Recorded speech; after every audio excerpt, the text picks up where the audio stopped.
ନବମ ଅଧ୍ୟାୟ ପ୍ରତ୍ୟାବର୍ତ୍ତନ ସମୟରେ ବାବାଙ୍କ ଆଦେଶ ପାଳନ ଏବଂ ଅବଜ୍ଞାର ପରିଣତି, ଭିକ୍ଷାବୃତ୍ତି ଓ ତା'ର ଆବଶ୍ୟକତା, ଭକ୍ତମାନଙ୍କର ଅନୁଭୂତି। ଗତ ଅଧ୍ୟାୟରେ ସୂଚନା ପ୍ରଦାନ କରାଯାଇଥିଲା ଯେ ଶିରିଡ଼ି ଛାଡ଼ିବା ସମୟରେ ଯେଉଁମାନେ ବାବାଙ୍କର ଆଦେଶ ପାଳନ କରୁଥିଲେ ସେମାନେ କୁଶଳରେ ଘରକୁ ଫେରୁଥିଲେ ଏବଂ ଯେଉଁମାନେ ଅବଜ୍ଞା କରୁଥିଲେ ସେମାନଙ୍କୁ ଦୁର୍ଘଟଣାର ସମ୍ମୁଖୀନ ହେବାକୁ ପଡ଼ୁଥିଲା। ଏହି ଅଧ୍ୟାୟରେ କେତୋଟି ଦୃଷ୍ଟାନ୍ତ ସହ ଏହି ଘଟଣା ଓ ଅନ୍ୟାନ୍ୟ ବିଷୟ ବିସ୍ତୃତ ଭାବରେ ବର୍ଣ୍ଣନା କରାଯାଇଛି। ଶିରିଡ଼ି ଯାତ୍ରା ଓ ବାବାଙ୍କ ଆଦେଶର ବିଶେଷତ୍ୱ। ଶିରିଡ଼ି ଯାତ୍ରାର ଏକ ବିଶେଷତ୍ୱ ଥିଲା ଯେ ବାବାଙ୍କ ନିର୍ଦ୍ଦେଶ ବିନା କିଏ ବି ଶିରିଡ଼ିରୁ ଫେରି ପାରୁନଥିଲେ ଏବଂ ଆଉ ଯଦି କିଏ ଫେରି ଆସୁଥିଲେ ତାହେଲେ ଧରି ନିଆଯାଉ ସେ ଦୁର୍ଭାଗ୍ୟକୁ ଆମନ୍ତ୍ରଣ କରୁଥିଲେ। ମାତ୍ର କାହାକୁ ଯଦି ଶିରିଡ଼ି ଛାଡ଼ିବାକୁ ଆଦେଶ ହେଉଥିଲା ସେ ସେଠାରେ ରହିବା ସମ୍ଭବ ହେଉନଥିଲା। ଭକ୍ତମାନେ ଶିରିଡ଼ିରୁ ଫେରିବା ସମୟରେ ଯେତେବେଳେ ବାବାଙ୍କୁ ପ୍ରଣାମ କରିବାକୁ ଯାଉଥିଲେ ବାବା ସେମାନଙ୍କୁ କିଛି ଆଦେଶ ଦେଉଥିଲେ, ତାହା ପାଳନ କରିବା ଅତି ଆବଶ୍ୟକ ହେଉଥିଲା। ଯଦି ଏହି ଆଦେଶକୁ ଅବଜ୍ଞା କରି କିଏ ପଳାଇ ଆସୁଥିଲା ତାହେଲେ ନିଶ୍ଚିତ ଭାବରେ ସେ କୌଣସି ନା କୌଣସି ଦୁର୍ଘଟଣାର ସମ୍ମୁଖୀନ ହେଉଥିଲା। ଏପରି କିଛି ଉଦାହରଣ ଏଠାରେ ଦିଆଗଲା। ତାତ୍ୟାକୋତେ ପାଟିଲ। ଥରେ ତାତ୍ୟାକୋଟେ ପାଟିଲ ଡଙ୍ଗାରେ ବସି କୋପରଗାଁଓ ବଜାର ଅଭିମୁଖେ ବାହାରିଲେ। ସେ ମସଜିଦକୁ ଆସିଲେ ଓ ବାବାଙ୍କୁ ପ୍ରଣାମ କରି କୋପରଗାଁଓ ଯାଉଥିବାର ସୂଚନା ଦେଲେ। ବାବା କହିଲେ, ତରତର ହୋଇ ଯାଅ ନାହିଁ, କିଛି ସମୟ ରହିଯାଅ। ବଜାର ଯିବା କଥା ଭୁଲିଯାଅ ଏବଂ ଗ୍ରାମ ବାହାରକୁ ଯାଅ ନାହିଁ। ତେବେ ତାଙ୍କର ବକ୍ତବ୍ୟକୁ ଦେଖି ବାବା କହିଲେ, ନହେଲେ କମ୍ ସେ କମ୍ ଶ୍ୟାମକୁ ସାଙ୍ଗରେ ନେଇକରି ଯାଅ। କିନ୍ତୁ ବାବାଙ୍କର ଆଦେଶକୁ ଉପେକ୍ଷା କରି ଟାଙ୍ଗୀ ନେଇ ସେ ତୁରନ୍ତ ଯାତ୍ରା କଲେ। ଟାଙ୍ଗାର ଦୁଇଟି ଘୋଡ଼ା ମଧ୍ୟରୁ ଗୋଟିଏ ଘୋଡ଼ା, ଯାହାର ମୂଲ୍ୟ 300 ଟଙ୍କା ପାଖାପାଖି ଥିଲା, ସେ ଖୁବ୍ ଚଞ୍ଚଳ ଓ ଦ୍ରୁତଗାମୀ ଥିଲା। ସାବଲି ବିହିର ଗ୍ରାମ ପାର ହେବା ମାତ୍ରେ ସେ ଅଧିକ ଦ୍ରୁତଗତିରେ ଦୌଡ଼ିବାକୁ ଲାଗିଲା। ଅକସ୍ମାତ୍ ତା'ର ଅଣ୍ଟା ମକଚିଗଲା ଓ ସେ ସେଠାରେ ପଡ଼ିଗଲା। ଯଦିଓ ତାତ୍ୟାଙ୍କୁ ବେଶୀ ଆଘାତ ହୋଇନଥିଲା, କିନ୍ତୁ ତାଙ୍କର ସାଇମାଙ୍କର ଉପଦେଶ ମନେ ପଡ଼ିଗଲା। ଅନ୍ୟ ଏକ ଘଟଣାରେ ସେ କୋହଲର ଗ୍ରାମକୁ ଯିବା ସମୟରେ ମଧ୍ୟ ବାବାଙ୍କର ଆଦେଶକୁ ଉପେକ୍ଷା କରି ଦୁର୍ଘଟଣାର ସମ୍ମୁଖୀନ ହୋଇଥିଲେ। ୟୁରୋପୀୟ ଭଦ୍ର ବ୍ୟକ୍ତି। ଥରେ ମୁମ୍ବାଇର ଜଣେ ୟୁରୋପୀୟ ନାଗରିକ କୌଣସି ବିଶେଷ କାର୍ଯ୍ୟରେ ନାନାସାହେବ ବନ୍ଦରଙ୍କଠାରୁ ପରିଚୟପତ୍ର ଆଣି ଶିରିଡ଼ି ଆସିଥିଲେ। ତାଙ୍କୁ ଏକ ଭବ୍ୟ ତମ୍ବୁରେ ରଖାଗଲା। ସେ ବାବାଙ୍କ ସମ୍ମୁଖରେ ନତମସ୍ତକ ହୋଇ ତାଙ୍କ କରକମଳରେ ଚୁମ୍ବନ କରିବାକୁ ଚାହୁଁଥିଲେ। ଏଥିପାଇଁ 3 ଥର ମସଜିଦର ପାହାଚ ଚଢ଼ିବାକୁ ପ୍ରୟାସ କଲେ, କିନ୍ତୁ ବାବା ତାଙ୍କୁ ପାଖକୁ ଆସିବାକୁ ଦେଲେ ନାହିଁ। ଅଗଣାରେ ହିଁ ରହି ସେ ସେଠାରୁ ଦର୍ଶନ କରିବାକୁ ତାଙ୍କୁ ଆଦେଶ ଦିଆଗଲା। ଏ ପ୍ରକାର ବିଚିତ୍ର ଅଭ୍ୟର୍ଥନାରେ ସେ ଅପ୍ରସନ୍ନ ହୋଇ ଶୀଘ୍ର ଫେରିବାକୁ ସ୍ଥିର କଲେ ଏବଂ ତାହା ଜଣାଇବାକୁ ଆସିଲେ। ବାବା ତାଙ୍କୁ ତରତର ନ ହେବାକୁ ଓ ପରଦିନ ଯିବାକୁ ନିର୍ଦ୍ଦେଶ ଦେଲେ। ଅନ୍ୟାନ୍ୟ ଭକ୍ତମାନେ ମଧ୍ୟ ବାବାଙ୍କ ଆଦେଶ ପାଳନ କରିବାକୁ ତାଙ୍କୁ ପରାମର୍ଶ ଦେଲେ, କିନ୍ତୁ ସେ ସମସ୍ତଙ୍କ କଥାକୁ ଉପେକ୍ଷା କରି ଟାଙ୍ଗାରେ ବସି ପଳାଇଲେ। କିଛି ବାଟ ପର୍ଯ୍ୟନ୍ତ ଘୋଡ଼ା ଠିକ୍ ଚାଲିଲା। ସାବରୀ ବିହିର ଗ୍ରାମ ଅତିକ୍ରମ କରିବା ପରେ ଜଣେ ସାଇକେଲ ଚାଳକ ସାମ୍ନାକୁ ଆସିଗଲେ, ଯାହାକୁ ଦେଖି ଘୋଡ଼ାଟି ଭୟଭୀତ ହୋଇ ଇତସ୍ତତ ହେଲା। ଫଳରେ ଟାଙ୍ଗାଟି ଓଲଟି ପଡ଼ିଲା ଏବଂ ଭଦ୍ରବ୍ୟକ୍ତି ଜଣକ ମଧ୍ୟ ଚିତ୍ପଟାଙ୍ଗ ହୋଇ କିଛି ବାଟ ଟାଙ୍ଗା ସହିତ ଘୋଷାରି ହୋଇ ଚାଲିଲେ।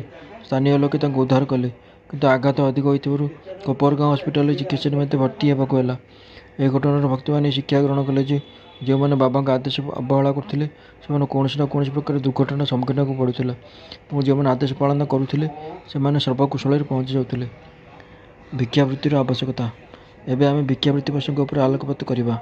କେତେକ ବ୍ୟକ୍ତିଙ୍କର ପ୍ରଶ୍ନ ଆସିପାରେ ଯେ ବାବା ଏତେ ବଡ଼ ମହାପୁରୁଷ ଥିଲେ, ପୁଣି ଆଜୀବନ ଭିକ୍ଷା କରିବାର ଆବଶ୍ୟକତା କ'ଣ ଥିଲା? ଦୁଇଟି ଦୃଷ୍ଟିକୋଣରୁ ଏହି ପ୍ରଶ୍ନର ସମାଧାନ ନିମ୍ନମତେ କରାଯାଇପାରେ। ପ୍ରଥମ ଦୃଷ୍ଟିକୋଣ, ଭିକ୍ଷାବୃତ୍ତି କରି ଜୀବନ ନିର୍ବାହ କରିବାର ଅଧିକାର କାହାର ଅଛି? ଶାସ୍ତ୍ର ଅନୁସାରେ ଯେଉଁ ବ୍ୟକ୍ତି ତିନୋଟି ପ୍ରଧାନ ଆସକ୍ତି ଯଥା କାମିନୀ, କାଞ୍ଚନ ଓ କୀର୍ତ୍ତି ତ୍ୟାଗ କରି ଆସକ୍ତିମୁକ୍ତ ହୋଇ ସନ୍ନ୍ୟାସ ଗ୍ରହଣ କରିସାରିଛନ୍ତି, ସେ ହିଁ ଭିକ୍ଷାବୃତ୍ତି ନିମନ୍ତେ ଉପଯୁକ୍ତ ଅଧିକାରୀ। କାହିଁକି ନା ସେ ନିଜ ଗୃହରେ ଭୋଜନ ତିଆରି କରିପାରିବେ ନାହିଁ। ଏଣୁ ତାଙ୍କୁ ଭୋଜନ କରାଇବା ଭାର ଗୃହସ୍ଥଙ୍କ ଉପରେ ନିର୍ଭର କରେ। ଶ୍ରୀ ସାଇବାବା ନା ଗୃହସ୍ଥ ଥିଲେ ନା ବାନପ୍ରସ୍ଥୀ, ସେ ତ ବାଳ ବ୍ରହ୍ମଚାରୀ ଥିଲେ। ତାଙ୍କର ଧାରଣା ଥିଲା ଯେ ସାରା ବିଶ୍ୱ ହେଉଛି ତାଙ୍କର ଗୃହ। ସେ ସ୍ୱୟଂ ଭଗବାନ ବାସୁଦେବ ବିଶ୍ୱ ପାଳନକର୍ତ୍ତା ତଥା ପରମବ୍ରହ୍ମ ଥିଲେ। ଏଣୁ ଭିକ୍ଷା ଉପାର୍ଜନ କରିବାର ସେ ପୂର୍ଣ୍ଣ ଅଧିକାରୀ ଥିଲେ। ଦ୍ୱିତୀୟ ଦୃଷ୍ଟିକୋଣ, 5 ପାପ। ସମସ୍ତେ ଏକଥା ଜାଣନ୍ତି ଯେ ଖାଦ୍ୟ ସାମଗ୍ରୀ ତିଆରି ବା ରୋଷେଇ କରିବା ପାଇଁ ଗୃହସ୍ଥକୁ 5 ପ୍ରକାର କ୍ରିୟା କରିବାକୁ ପଡ଼ିଥାଏ, ଯଥା ପେଷିବା, ଦଳିବା, ବାସନ ସଫା କରିବା, ମାଜିବା ଓ ଧୋଇବା, ଚୁଲି ଲଗାଇବା। ଏହି କ୍ରିୟାଗୁଡ଼ିକ କରିବା ସମୟରେ ଅନେକ କୀଟାଣୁ ଓ ଜୀବ ନଷ୍ଟ ହୋଇଯାନ୍ତି। ଏହି ପ୍ରକାର ଗୃହସ୍ଥ ଲୋକଙ୍କୁ ତା'ର ପାପ ଲାଗିଥାଏ। ଏହି ପାପର ପ୍ରାୟଶ୍ଚିତ୍ତ ସ୍ୱରୂପ ଶାସ୍ତ୍ରରେ 5 ପ୍ରକାର ଯଜ୍ଞର କଥା କୁହାଯାଇଛି, ଯଥା ବ୍ରହ୍ମଯଜ୍ଞ ଅର୍ଥାତ୍ ବେଦ ଅଧ୍ୟୟନ, ବ୍ରହ୍ମଙ୍କୁ ସମର୍ପଣ କରିବା କିମ୍ବା ବେଦ ଅଧ୍ୟୟନ କରିବା। ପିତୃଯଜ୍ଞ, ପୂର୍ବପୁରୁଷଙ୍କୁ ଦାନ। ଦେବଯଜ୍ଞ, ଦେବତାଙ୍କୁ ସମର୍ପଣ। ଭୂତଯଜ୍ଞ, ପ୍ରାଣୀଙ୍କୁ ଦାନ। ମନୁଷ୍ୟଯଜ୍ଞ ଅର୍ଥାତ୍ ଅତିଥିଯଜ୍ଞ, ଅତିଥିଙ୍କୁ ଦାନ। ଯଦି ଏସବୁ କର୍ମ ବିଧିପୂର୍ବକ ଶାସ୍ତ୍ରାନୁସାରେ କରାଯାଏ ତାହେଲେ ଚିତ୍ତଶୁଦ୍ଧ ହୋଇ ଗୃହସ୍ୱାମୀ ସୁଫଳ ଭୋଗ କରନ୍ତି। ଏହିପରି ଲୋକମାନଙ୍କୁ ଅତ୍ୟନ୍ତ ଭାଗ୍ୟଶାଳୀ ମନେ କରିବାକୁ ହେବ। ନିଜ ଘରେ ବସି ମଧ୍ୟ ସେମାନେ ବାବାଙ୍କର ଶିକ୍ଷା ଲାଭ କରିବାକୁ ସମର୍ଥ ହୁଅନ୍ତି। ଭକ୍ତମାନଙ୍କର ଅନୁଭୂତି। ଏବେ ଆମେ ଅନ୍ୟାନ୍ୟ ମନୋଜ୍ଞ ବିଷୟ ଆଲୋଚନା କରିବା। ଭଗବାନ ଶ୍ରୀକୃଷ୍ଣ ଗୀତାରେ କହିଛନ୍ତି କି ଯେଉଁ ଭକ୍ତ ମୋତେ ଶ୍ରଦ୍ଧାର ସହ କେବଳ ଗୋଟିଏ ପତ୍ର, ଫୁଲ ବା ଫଳ କିମ୍ବା ଜଳ ଅର୍ପଣ କରେ, ମୁଁ ତାହାକୁ ଆନନ୍ଦର ସହିତ ଗ୍ରହଣ କରିଥାଏ। ଯଦି କୌଣସି ଭକ୍ତ ପ୍ରକୃତରେ ବାବାଙ୍କୁ କିଛି ଅର୍ପଣ କରିବାକୁ ଚାହୁଁଥିଲେ ଏବଂ ପରେ ତାହା ଭୁଲି ଯାଉଥିଲେ, ତାହେଲେ ବାବା ତାକୁ କିମ୍ବା ତାର ବନ୍ଧୁକୁ ସେ କଥା ମନେ ପକାଇ ଦେଉଥିଲେ ଏବଂ ଭେଟି ଗ୍ରହଣ କରିବା ସହ ଆଶୀର୍ବାଦ ପ୍ରଦାନ କରୁଥିଲେ। ନିମ୍ନରେ ଏପରି କିଛି ଘଟଣାର ବର୍ଣ୍ଣନା କରାଯାଉଛି। ଭକ୍ତର ଭଗବାନ। ତର୍ଖର ପରିବାର, ପିତା ଓ ପୁତ୍ର। ଶ୍ରୀ ରାମଚନ୍ଦ୍ର ଆତ୍ମାର ଓରଫ ବାବା ସାହେବ ତର୍ଖର ପ୍ରଥମେ ପ୍ରାର୍ଥନା ସମାଜର ସଦସ୍ୟ ଥିଲେ। ତଥାପି ସେ ବାବାଙ୍କର ପରମ ଭକ୍ତ ଥିଲେ। ତାଙ୍କର ପତ୍ନୀ ଓ ପୁତ୍ର ବାବାଙ୍କର ଏକନିଷ୍ଠ ଭକ୍ତ ଥିଲେ।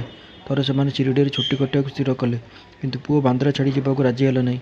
ତାର ଆଶଙ୍କା ଥିଲା ଯେ ସେମାନେ ପଳାଇଗଲେ ଘରେ ବାବାଙ୍କର ପୂଜା ବିଧି ମୁତାବକ ହୋଇପାରିବ ନାହିଁ, କାରଣ ବାବା ପ୍ରାର୍ଥନା ସମାଜ ସଦସ୍ୟ ଥିଲେ। ଏଣୁ ସେ ସାଇବାବାଙ୍କ ପୂଜା ଠିକ୍ ଭାବରେ କରି ନ ପାରନ୍ତି। ମାତ୍ର ପିତା ଯଥାବିଧି ପୂଜା କରିବେ ବୋଲି ଆଶ୍ୱାସନା ଦେବା ପରେ ମାତା ଓ ପୁତ୍ର ଶୁକ୍ରବାର ରାତିରେ ଶିରିଡ଼ି ଯାତ୍ରାରେ ବାହାରିଲେ। ପରଦିନ ତ ଶନିବାର ଦିନ ତର୍ଖଡ଼ ବ୍ରାହ୍ମ ମୁହୂର୍ତ୍ତରୁ ଶଯ୍ୟା ତ୍ୟାଗ କରି ନାନାଦି ନିତ୍ୟକର୍ମ ସମାପନ କରି ପୂଜା ଆରମ୍ଭ କରିବା ପୂର୍ବରୁ ବାବାଙ୍କ ସମ୍ମୁଖରେ ସାଷ୍ଟାଙ୍ଗ ପ୍ରଣାମ କରି କହିଲେ, ହେ ବାବା, ମୁଁ ଆପଣଙ୍କର ଠିକ୍ ସେହିପରି ପୂଜା କରିବି ଯେପରି ମୋର ପୁତ୍ର କରେ। ତେବେ କୃପା କରି ଏହାକୁ ଶାରୀରିକ ସମୟ ଭିତରେ ହିଁ ସୀମିତ ରଖନ୍ତୁ ନାହିଁ। ଏହା କହି ସେ ପୂଜା ଆରମ୍ଭ କଲେ ଓ କିଛି ମିଶ୍ରି ନୈବେଦ୍ୟ ସ୍ୱରୂପ ଅର୍ପଣ କଲେ, ଯାହା ଦ୍ୱିପହର ଭୋଜନ ସମୟରେ ପ୍ରସାଦ ରୂପରେ ବିତରଣ କରାଯାଉଥିଲା। ସେହିଦିନ ସନ୍ଧ୍ୟା ତଥା ପରଦିନ ରବିବାର ପୂଜା ନିର୍ବିଘ୍ନରେ ସମ୍ପନ୍ନ ହେଲା। ସୋମବାର ତାଙ୍କର ଅଫିସ ଯିବାର ଥିଲା। ସେଦିନ ମଧ୍ୟ ସୁଚାରୁ ରୂପେ ପୂଜା ଶେଷ ହେଲା। ଶ୍ରୀ ତର୍ଖଡ଼ ତାଙ୍କ ଜୀବନରେ କେବେ ଏପରି ପୂଜା କରିନଥିଲେ। ତାଙ୍କ ମନରେ ଅତି ସନ୍ତୋଷ ହେଲା ଯେ ପୁଅକୁ ଦେଇଥିବା କଥା ଅନୁସାରେ ସେ ଯଥାରୀତି ପୂଜା କରିସାରିଛନ୍ତି। ପରଦିନ ମଙ୍ଗଳବାର ସବୁଦିନ ପରି ସେ ପୂଜା କଲେ ଏବଂ ଅଫିସ ବାହାରି ପଡ଼ିଲେ। ଅପରାହ୍ନରେ ଯେତେବେଳେ ଘରକୁ ଫେରିଲେ, ଥାଳିରେ ପ୍ରସାଦ ନଥିବା ଦେଖି ରୋଷେଇୟାକୁ ପ୍ରଶ୍ନ କଲେ। ରୋଷେଇୟା କହିଲେ, ନୈବେଦ୍ୟ ଅର୍ପଣ କରିବାକୁ ସେ ଭୁଲି ଯାଇଛି।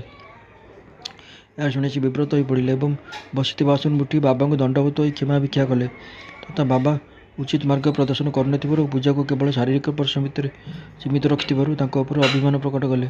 ସମ୍ପୂର୍ଣ୍ଣ ଘଟଣା ବିବରଣୀ ସେ ପତ୍ର ଲେଖି ପୁତ୍ର ପାଖକୁ ପଠାଇଲେ ଏବଂ ସେହି ପତ୍ରଟିକୁ ବାବାଙ୍କ ଶ୍ରୀଚରଣରେ ରଖି ଏ ଅପରାଧ ପାଇଁ ସେ କ୍ଷମାପ୍ରାର୍ଥୀ ବୋଲି କହିବାକୁ ଅନୁରୋଧ କଲେ। ଏହି ଘଟଣା ବାନ୍ଦ୍ରାରେ ପ୍ରାୟ ମଧ୍ୟାହ୍ନ ସମୟରେ ଘଟିଥିଲା। ଆଉ ସେହି ସମୟରେ ଶିରିଡ଼ିରେ ସେତେବେଳେ ମଧ୍ୟାହ୍ନ ଆରତି ଆରମ୍ଭ ହେବାକୁ ଥିଲା। ବାବା ସେଠାରେ ଉପସ୍ଥିତ ଶ୍ରୀମତୀ ତର୍ଖଡ଼ଙ୍କୁ ଦେଖି କହିଲେ, ମା, ମୁଁ କିଛି ଖାଦ୍ୟ ପାଇବା ଆଶାରେ ତୁମ ଘର ବାନ୍ଦ୍ରାକୁ ଯାଇଥିଲି। ଦୁଆରେ ତାଲା ପଡ଼ିଥିବା ଦେଖି କୌଣସି ପ୍ରକାରେ ଘରେ ପ୍ରବେଶ କଲି, କିନ୍ତୁ ଦେଖିଲି ଭାଇ ତର୍ଖଡ଼ ମୋ ପାଇଁ ଘରେ କିଛି ରଖିନାହାନ୍ତି। ଏଣୁ ଭୋକରେ ଫେରି ଆସିଲି। କେହି ବି ବାବାଙ୍କ ଉକ୍ତିର ମର୍ମ ବୁଝିପାରିଲେ ନାହିଁ, କିନ୍ତୁ ତାଙ୍କର ପୁତ୍ର ଯିଏ ପାଖରେ ଛିଡ଼ା ହୋଇଥିଲେ ବାବାଙ୍କ ପୂଜାରେ କିଛି ତ୍ରୁଟି ହୋଇଥିବା କଥା ଅନୁଭବ କରିପାରିଲେ। ଏଣୁ ସେ ଶୀଘ୍ର ବାନ୍ଦ୍ରା ଫେରିଯିବାକୁ ସେ ବାବାଙ୍କୁ ପ୍ରାର୍ଥନା କଲେ। ତେବେ ବାବା ଅନୁମତି ଦେଲେ ନାହିଁ ଓ ପୂର୍ବପରି ପୂଜା କରିବାକୁ ଆଦେଶ ଦେଲେ। ଶିରିଡ଼ିରେ ଯାହା ଘଟିଥିଲା ତାଙ୍କର ପୁତ୍ର ସେ କଥା ଲେଖି ବାବାଙ୍କ ଠିକଣାରେ ପଠାଇଲେ। ପୂଜାରେ ସାବଧାନତା ରକ୍ଷା କରିବାକୁ ନିବେଦନ କଲେ। 2ଟି ଯାକର ପତ୍ର ଡାକ ଦ୍ୱାରା ପରଦିନ 2 ଜଣଙ୍କ ନିକଟରେ ପହଞ୍ଚିଲା। ଏହି ଘଟଣା ଆଶ୍ଚର୍ଯ୍ୟପ୍ରଦ ନୁହେଁ କି? ଶ୍ରୀମତୀ ତର୍ଖଡ଼। ଥରେ ଶ୍ରୀମତୀ ତର୍ଖଡ଼ ଦହି ବାଇଗଣ ଭଜା ଓ ପେଡ଼ା ବାବାଙ୍କ ପାଖକୁ ପଠାଇଲେ। ବାବା ତାହାକୁ କିପରି ସ୍ୱୀକାର କଲେ ଦେଖନ୍ତୁ। ବାନ୍ଦ୍ରାର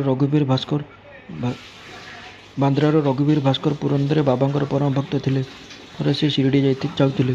ଶ୍ରୀମତୀ ତର୍ଖଡ଼ ଶ୍ରୀମତୀ ପୁରନ୍ଦରଙ୍କୁ 2ଟି ବାଇଗଣ ଦେଲେ ଓ ତାଙ୍କୁ ଅନୁରୋଧ କଲେ କି ଶିରିଡ଼ି ପହଞ୍ଚିବା ପରେ ସେ ଗୋଟିଏ ବାଇଗଣକୁ ଦହି ବାଇଗଣ ଆଉ ଗୋଟିଏ ବାଇଗଣକୁ ଭଜା କରି ବାବାଙ୍କୁ ଅର୍ପଣ କରିବେ। ଶିରିଡ଼ି ପହଞ୍ଚିବା ପରେ ଶ୍ରୀମତୀ ପୁରନ୍ଦର ଦହି ବାଇଗଣ ନେଇ ମସଜିଦକୁ ଗଲେ। ବାବା ସେତିକିବେଳେ ଭୋଜନ ପାଇଁ ବସିଥିଲେ। ବାବାଙ୍କୁ ସେ ଦହି ବାଇଗଣ ବଡ଼ ସ୍ୱାଦିଷ୍ଟ ଲାଗିଲା। ତେଣୁ ସେ ସେଥିରୁ ଟିକିଏ ଟିକିଏ ସମସ୍ତଙ୍କୁ ବାଣ୍ଟି ଦେଲେ। ଏହାପରେ ବାବା ବାଇଗଣ ଭଜା ଆଣିବାକୁ କହିଲେ। ରାଧାକୃଷ୍ଣ ମାଈଙ୍କ ପାଖକୁ ଖବର ପଠାଗଲା କି ବାବା ବାଇଗଣ ଭଜା ଚାହୁଁଛନ୍ତି। ସେ ଅପ୍ରସ୍ତୁତ ହୋଇ ପଡ଼ିଲେ, କାରଣ ତାହା ବାଇଗଣ ଫଳିବାର ଋତୁ ନଥିଲା। ବାଇଗଣ କେଉଁଠି ମିଳିବ ସେ ଜାଣିପାରୁନଥିଲେ। ତାପରେ ବିଚାର କରୁ କରୁ ମନକୁ ଆସିଲା ଯେ ଯିଏ ବାଇଗଣ ଆଣିଥିଲେ ତାଙ୍କୁ ପଚାରିଲେ ଜଣାପଡ଼ିବ। ଶ୍ରୀମତୀ ପୁରନ୍ଦର ଏକଥା ଶୁଣି ଆଶ୍ଚର୍ଯ୍ୟ ହୋଇଗଲେ ଏବଂ ବାବାଙ୍କର ଏହି ପ୍ରଶ୍ନର ଅଭିପ୍ରାୟ ଜାଣିପାରିଲେ। ବାବା ଯେ ସର୍ବଜ୍ଞ, କାହା ମନରେ ଏହାର ଆଉ ସନ୍ଦେହ ରହିଲା ନାହିଁ। 1915 ମସିହା ଡିସେମ୍ବର ମାସରେ ଗୋବିନ୍ଦ ବାଲାରାମ ମାନକର ଶିରିଡ଼ି ଯାଇ ସେଠାରେ ନିଜର ପିତାମାତାଙ୍କ ଅନ୍ତ୍ୟେଷ୍ଟିକ୍ରିୟା କରିବାକୁ ଚାହୁଁଥିଲେ। ଯିବା ପୂର୍ବରୁ ସେ ଶ୍ରୀମତୀ ତର୍ଖଡ଼ଙ୍କୁ ଭେଟିବାକୁ ଆସିଲେ। ଶ୍ରୀମତୀ ତର୍ଖଡ଼ ବାବାଙ୍କ ପାଇଁ କିଛି ଭେଟି ପଠାଇବାକୁ ଚାହୁଁଥିଲେ। ଏହି ଅଭିପ୍ରାୟରେ ଘର ସାରା ଖୋଜିଲେ, କିନ୍ତୁ ଗୋଟିଏ ପେଡ଼ା ବ୍ୟତୀତ ଆଉ କିଛି ପାଇଲେ ନାହିଁ। ବେଶୀ ପେଡ଼ା ମଧ୍ୟ ଅର୍ପଣ କରାଯାଇ ସାରିଥିବା ନୈବେଦ୍ୟ ଥିଲା। ବାଳକ ଗୋବିନ୍ଦ ଏପରି ପରିସ୍ଥିତି ଦେଖି ବିକଳରେ କାନ୍ଦିବାକୁ ଲାଗିଲେ। ମାତ୍ର ତାଙ୍କର ଅତ୍ୟଧିକ ପ୍ରେମ ଯୋଗୁଁ ଶ୍ରୀମତୀ ତର୍ଖଡ଼ ସେ ପେଡ଼ାଟିକୁ ବାବାଙ୍କ ପାଇଁ ପଠାଇଦେଲେ। ତାଙ୍କର ପୂର୍ଣ୍ଣ ବିଶ୍ୱାସ ଥିଲା ଯେ ବାବା ତାହା ସ୍ୱୀକାର କରିବେ। ଶିରିଡ଼ି ପହଞ୍ଚିବା ପରେ ଗୋବିନ୍ଦ ମାନକର ବାବାଙ୍କ ଦର୍ଶନାର୍ଥେ ଗଲେ, ମାତ୍ର ପେଡ଼ା ନେବାକୁ ଭୁଲି ଯାଇଥିଲେ। ବାବା ସବୁ ନୀରବରେ ଲକ୍ଷ୍ୟ କରୁଥିଲେ। ସନ୍ଧ୍ୟାରେ ସେ ପୁଣି ଯେତେବେଳେ ଗଲେ, ବାବା ତାଙ୍କୁ ପଚାରିଲେ, ତୁମେ ମୋ ପାଇଁ କ'ଣ ଆଣିଛ? କିଛି ବୁଝି ନ ପାରି ଗୋବିନ୍ଦ କହିଲେ, କିଛି ନାହିଁ। ବାବା ପୁଣି ପ୍ରଶ୍ନ କଲେ, ଏବଂ ଏଥର ବି ସେଇ ସମାନ ଉତ୍ତର? ବାବା ଏଥର ସ୍ପଷ୍ଟ ଭାବେ କହିଲେ, କ'ଣ ଆସିବା ସମୟରେ ମା ଅର୍ଥାତ୍ ଶ୍ରୀମତୀ ତର୍କର ତୁମକୁ କିଛି ମିଠା ଦେଇ ନ ଥିଲେ? ଗୋବିନ୍ଦଙ୍କ ଶ୍ରୁତିରାଜ୍ୟ ଦୋହଲିଗଲା ଓ ନିଜକୁ ଲଜ୍ଜିତ ମନେକରି ସେ ବାବାଙ୍କ ନିକଟରେ କ୍ଷମା ଭିକ୍ଷା କଲେ। ତୁରନ୍ତ ଘରକୁ ଦୌଡ଼ିଲେ ଏବଂ ପେଡ଼ା ଆଣି ବାବାଙ୍କୁ ଅର୍ପଣ କଲେ। ବାବା ସଙ୍ଗେ ସଙ୍ଗେ ପେଡ଼ାଟିକୁ ଖାଇଦେଲେ। ଏହି ପ୍ରକାର ଶ୍ରୀମତୀ ତର୍କରଙ୍କୁ ଭେଟି ବାବା ସ୍ୱୀକାର କଲେ ଏବଂ ଯିଏ ମୋତେ ଯେଉଁପରି ଭାବରେ ମନେ କରେ ମୁଁ ତାକୁ ସେହି ପ୍ରକାର ସ୍ୱୀକାର କରେ, ଅର୍ଥାତ୍ ମୋତେ ପାଇବା ଅତି ସହଜ ଓ ସରଳ। ଗୀତାର ଏହି ବାଣୀ ସତ୍ୟ ପ୍ରମାଣିତ ହେଲା। ବାବାଙ୍କର ସନ୍ତୋଷପୂର୍ବକ ଭୋଜନ। ଶ୍ରୀମତୀ ତର୍କର ଶିରିଡ଼ି ଆସିଥିଲେ। ମଧ୍ୟାହ୍ନ ଭୋଜନ ପ୍ରାୟତଃ ତିଆରି ହୋଇ ସରିଥିଲା ଏବଂ ଥାଳି ପକାଯାଇଥିଲା। ଏହି ସମୟରେ ଗୋଟିଏ ଭୋକିଲା କୁକୁର ଆସିଲା ଓ ଭୁକିବାକୁ ଲାଗିଲା। ଶ୍ରୀମତୀ ତର୍କର ଉଠି ପଡ଼ିଲେ ଏବଂ ଖଣ୍ଡେ ରୁଟି କୁକୁର ପାଇଁ ପକାଇଦେଲେ। କୁକୁରଟି ବଡ଼ ଆନନ୍ଦରେ ତାକୁ ଖାଇଲା। ସନ୍ଧ୍ୟା ସମୟରେ ସେ ଯେତେବେଳେ ମସଜିଦରେ ଯାଇ ବସିଛନ୍ତି, ବାବା ତାଙ୍କୁ ଦେଖି କହିଲେ, ମା, ଆଜି ତୁମେ ମୋତେ ବଡ଼ ଆନନ୍ଦରେ ଖୁଆଇଲ। ମୋର ଭୋକିଲା ଆତ୍ମାକୁ ବଡ଼ ସାନ୍ତ୍ୱନା ମିଳିଲା। ସର୍ବଦା ଏହିପରି ହିଁ କର। ତୁମକୁ କେବେ ନା କେବେ ଏହାର ଉତ୍ତମ ଫଳ ଅବଶ୍ୟ ପ୍ରାପ୍ତି ହେବ। ଏହି ମସଜିଦରେ ବସି ମୁଁ କେବେ ଅସତ୍ୟ କହିବି ନାହିଁ। ସର୍ବଦା ମୋ ଉପରେ ଏପରି ଅନୁଗ୍ରହ କରୁଥାଅ। ପ୍ରଥମେ ଭୋକିଲାକୁ ଖାଇବା ଦିଅ, ତାପରେ ନିଜେ ଭୋଜନ କର। ଏହାକୁ ଭଲ ଭାବରେ ମନେ ରଖ। ବାବାଙ୍କ ଉକ୍ତିର ଅର୍ଥ ସେ ବୁଝିପାରିଲେ ନାହିଁ। ଏଥିସକାଶେ ପ୍ରଶ୍ନ କଲେ, ମୁଁ କି ପ୍ରକାର ଭୋଜନ କରାଇ ପାରିଥାନ୍ତି? ମୁଁ ତ ନିଜେ ଅନ୍ୟ ଉପରେ ନିର୍ଭର କରୁଛି ଏବଂ କିଣି ଖାଉଛି। ବାବା କହିଲେ, ସେ ରୁଟି ଖଣ୍ଡକ ଗ୍ରହଣ କରି ମୋ ହୃଦୟ ତୃପ୍ତ ହୋଇଗଲା ଏବଂ ଏପର୍ଯ୍ୟନ୍ତ ହାକୁଟି ଆସୁଛି। ଭୋଜନ ପୂର୍ବରୁ ତୁମେ ଯେଉଁ କୁକୁରକୁ ଦେଖିଥିଲ, ଯାହାକୁ ରୁଟି ଖଣ୍ଡେ ଦେଲ, ସେ ପ୍ରକୃତରେ ମୋର ହିଁ ସ୍ୱରୂପ ଅଟେ। ସେହି ପ୍ରକାର ଅନ୍ୟ ପ୍ରାଣୀ ଯଥା ବିରାଡ଼ି, ଘୁଷୁରୀ, ମାଛି, ଗାଈ ଇତ୍ୟାଦି ମଧ୍ୟ ମୋର ସ୍ୱରୂପ ଅଟନ୍ତି। ମୁଁ ହିଁ ସେମାନଙ୍କ ଆକାରରେ ବିଚରଣ କରୁଛି। ଯିଏ ଏସବୁ ପ୍ରାଣୀମାନଙ୍କ ମଧ୍ୟରେ ମୋତେ ଦର୍ଶନ କରିବ, ସିଏ ମୋର ଅତ୍ୟନ୍ତ ପ୍ରିୟ। ଏଥିପାଇଁ ଦ୍ୱୈତାବିଚାର ଅଥବା ଭେଦଭାବ ଭୁଲିଯାଇ ତୁମେ ମୋର ସେବା କର। ଏହି ଅମୃତତୁଲ୍ୟ ଉପଦେଶକୁ ଗ୍ରହଣ କରି ସେ ଭାବାବିହ୍ୱଳ ହୋଇଗଲେ ଏବଂ ତାଙ୍କର ନୟନ ଯୁଗଳରୁ ଅଶ୍ରୁଧାରା ପ୍ରବାହିତ ହେବାକୁ ଲାଗିଲା। କଣ୍ଠ ବାଷ୍ପରୁଦ୍ଧ ହୋଇଗଲା ଏବଂ ଆନନ୍ଦର ସୀମା ରହିଲା ନାହିଁ। ଶିକ୍ଷା। ସମସ୍ତ ପ୍ରାଣୀଙ୍କ ମଧ୍ୟରେ ଈଶ୍ୱରଙ୍କୁ ଦର୍ଶନ କର। ଏହି ଅଧ୍ୟାୟରୁ ଉକ୍ତ ଶିକ୍ଷା ମିଳିଥାଏ। ଉପନିଷଦ, ଗୀତା ଓ ଭାଗବତର ଉପଦେଶ ଈଶାବସ୍ୟମିଦଂ ସର୍ବମ୍। ଏହାର ଅର୍ଥ ହେଉଛି ସମସ୍ତ ପ୍ରାଣୀଙ୍କ ମଧ୍ୟରେ ଈଶ୍ୱର ବାସ କରୁଛନ୍ତି। ଏହାକୁ ପ୍ରତ୍ୟକ୍ଷ ଭାବରେ ଅନୁଭବ କର। ଏହି ଅଧ୍ୟାୟର ଶେଷରେ ବର୍ଣ୍ଣିତ ସମସ୍ତ ଘଟଣା ତଥା ଅନ୍ୟାନ୍ୟ ଅନେକ ଘଟଣା ଯାହା ଏବେ ଲେଖାଯିବାକୁ ବାକି ଅଛି, ସ୍ୱୟଂ ବାବା ପ୍ରତ୍ୟକ୍ଷ ଉଦାହରଣ ଜରିଆରେ